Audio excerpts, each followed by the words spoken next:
আমি মিতা, বয়সে সবে মাত্র 60। বয়সটা যে কবে এতটা বেড়ে গেল বুঝতেই পারিনি। আজকাল মাঝে মাঝেই বড় বেশি ক্লান্ত লাগে। বেশিরভাগ সময় একা একাই কেটে যায়।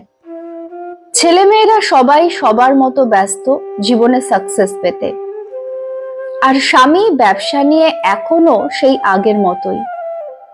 আমার সঙ্গে সময় কাটানোর জন্য কেউ নেই।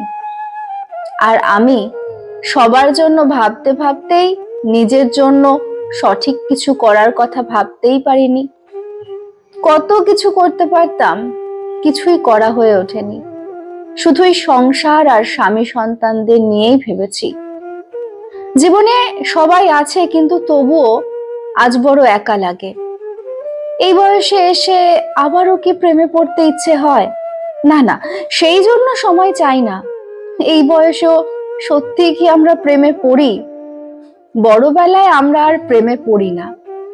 একটা বয়সের পর আমরা একটা ভালোবাসার আশ্রয় খুঁজি।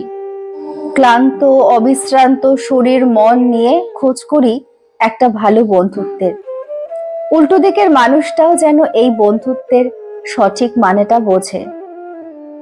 স্বামী স্ত্রীর বন্ধন যদি সত্যি বন্ধুত্বের হয়, তাহলে একাকিত্বের বোঝা অনেকটাই হালকা মনে হয়। একটা সময়ের পর বিশেষ করে ছেলে মেয়ে কারোর ওপরই আর কোনো অধিকার দেখানো যায় না। মাঝে মাঝে অভিমান হয়, কিন্তু বলতে পারা যায় না। তাদের জীবনবোধ অনেকটাই আলাদা। তাদেরকে বলতে পারি না, আমাদেরকে ছেড়ে যেও না, থেকে যাও, তোমার থেকে যাওয়াটা দরকার। আমরা তো ছোটবেলা থেকেই দায়িত্ব নিতে শিখি, পালনও করতে শিখি। আজকাল ওরা কেন পারে না?